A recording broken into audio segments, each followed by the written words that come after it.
Portal season has come early. Welcome to Snap Judgments on the Austin Birm Show. That is Jeremy Birmingham. I am Austin Ward, and the first Ohio State player has announced, or had intentions to depart, reported on Thursday as Ohio State gets back to practice ahead of the college football playoff. That is Bryson Rodgers. So, Birm, surprise level for you?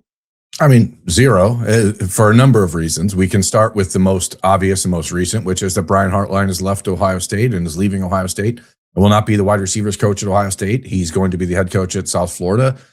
I don't know if the relationship between Brian Hartline and Bryson Rodgers is such that Bryson Rodgers is going to follow him, but I do know that it is a relationship that brought Bryson to Ohio State. It's the relationship that brought Bryson back to Ohio State when he entered the transfer portal after year 1 in Columbus. And in the time since then, he still hasn't found a way to move himself up the depth chart enough to guarantee that he's a guy that's going to be a regular in the rotation next year. So, when you recruit at Ohio State, you recruit players you think are going to be in the program for a long time. But in the world we're currently living in, if you're entering into year 4 of your college football experience and you can't say for sure that you're a guy that is definitely going to be a starter, this is what happens.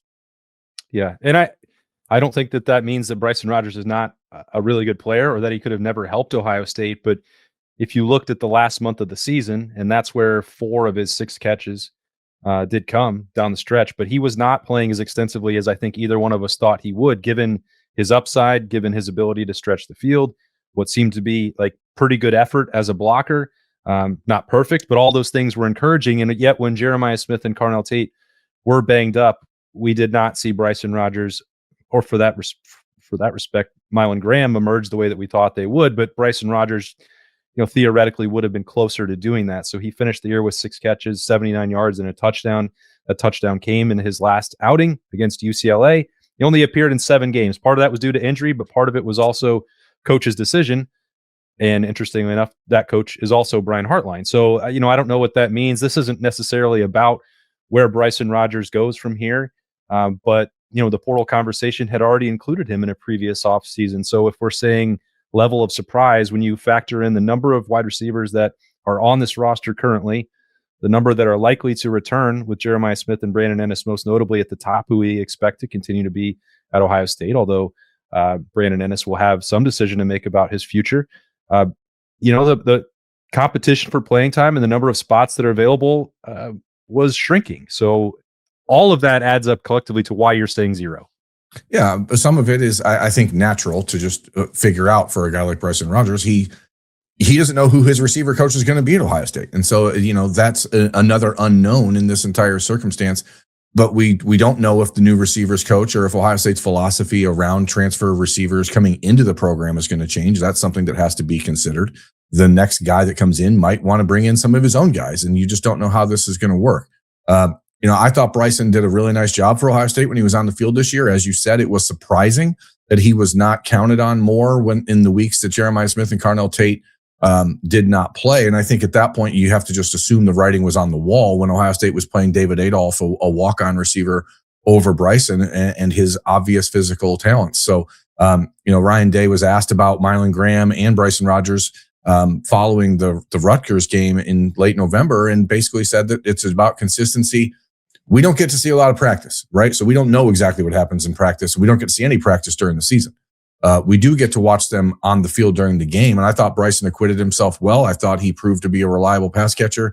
His route running is something that has drawn praise from other receivers in the program over the last couple of years. But I don't know, man. Like, we do have the insight of seeing kids every day when they're walking onto the field at Ohio State or walking through the Woody Hayes Athletic Center. It didn't ever seem like Bryson Rodgers felt quite like he was where he wanted to be. I mean, again, and that goes back to year 1 when he did enter the transfer portal before Ohio State played Missouri in the Cotton Bowl after 2023 season. So, it's not a surprise, but you certainly don't want to lose guys like this, because I think that there's a lot of upside for Bryson Rodgers and someone's going to get a really good player.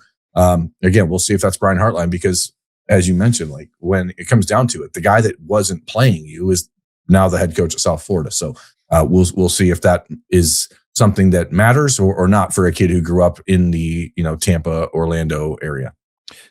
Yeah, I mean, and I don't bring that up as a slight or a knock on Bryson Rodgers. I mean, he is not Jeremiah Smith and he's not Cardinal Tate, and he didn't seem like he had the ability necessarily to go play in the slot the way that Brandon Ennis could. So Brian Hartline, that was an easy decision when it comes to playing time. Brian Hartline also recruited Bryson Rodgers, and you mentioned the first flirtation with the transfer portal and going in and then all the way back out to Ohio State. Brian Hartline was a key part of that. He certainly wanted to continue coaching him, wanted to be part of that development. He sees something in him. So, I don't, it's easy to connect the dots and see Brian Hartline and see, a Tampa native and say, well, that seems like an obvious one. But I don't know what Bryson Rodgers wants, and I don't know definitively if Bryson Rodgers will play in the college football playoff, but it certainly doesn't seem like that's Ohio State's anticipation at this point.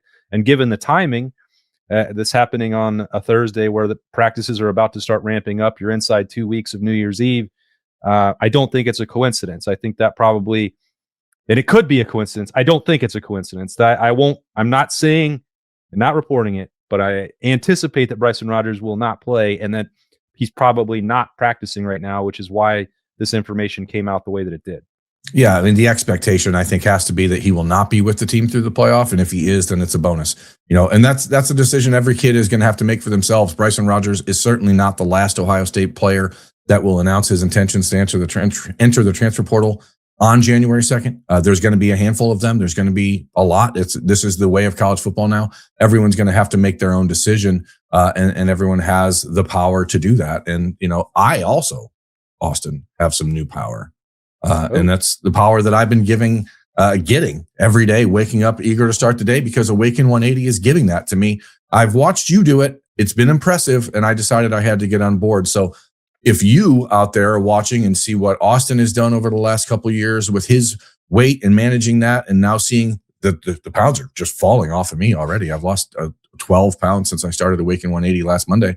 If you've been thinking and watching everyone else succeed, and you think to yourself, yeah, maybe someday I'll do this. Well, take it from me. Today is when someday begins.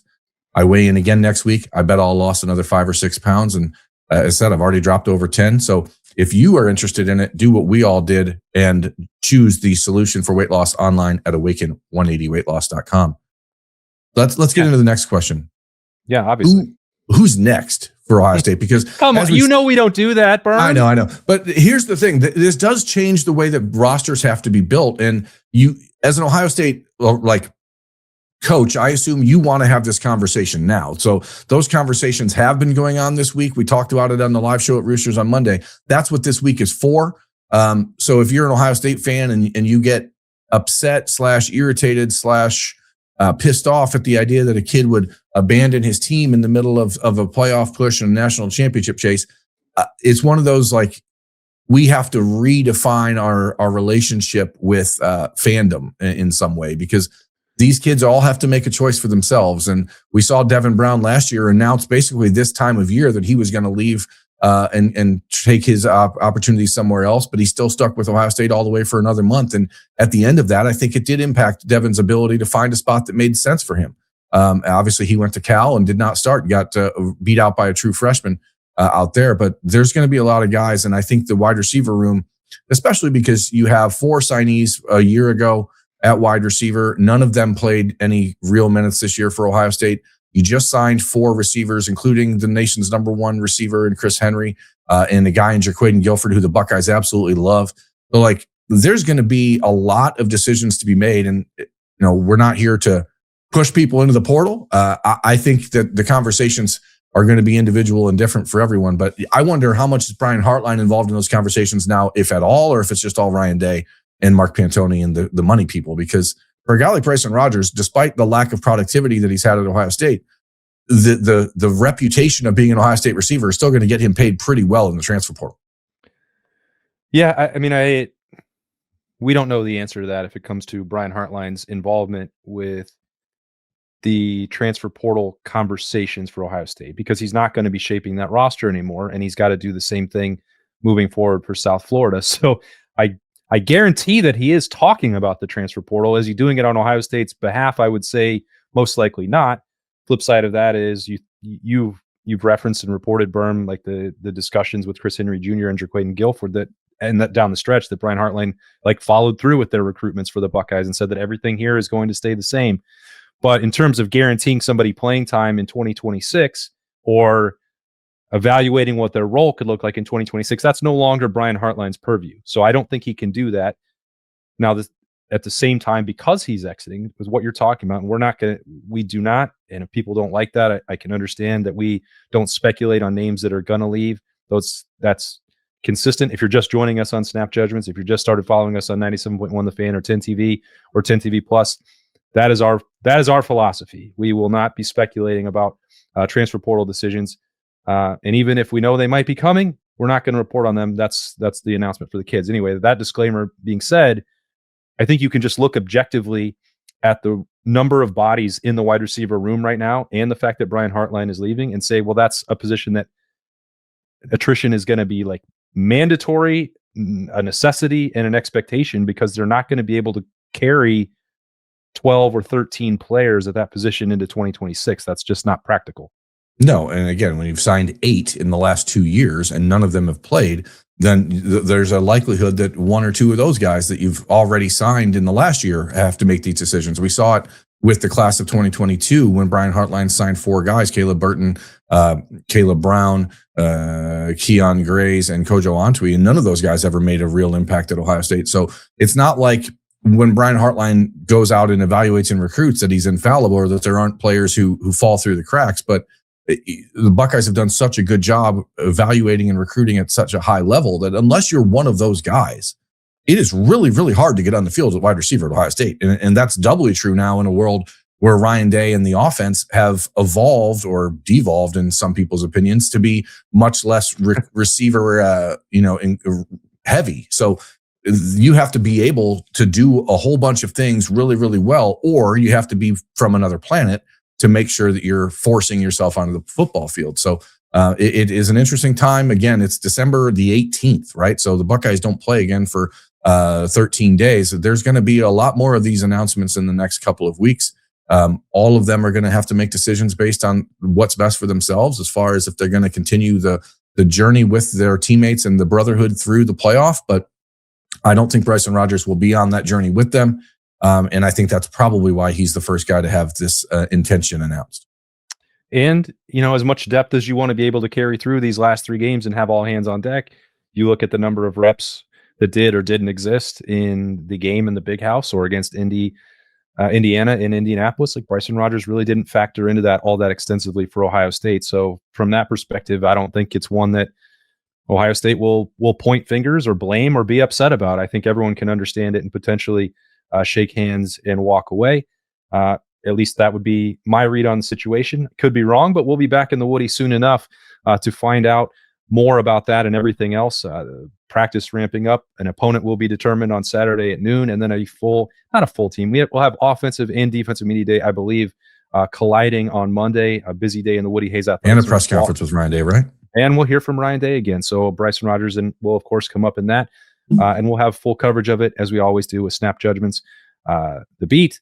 Is there talking stuff going on right now, Birm? That is going to be on the 97.1 The Fan YouTube channel in about, a minute. So it's already scheduled. By the time that this video is online, that episode of Talking Stuff, where we do 3 interviews with Reynaldo Perez, 2027 defensive end, Ohio State 2026 signees Caden Gebhardt, and Favor Aki, should be online at the same time as this, because I'm going to get this online ASAP. So there we go.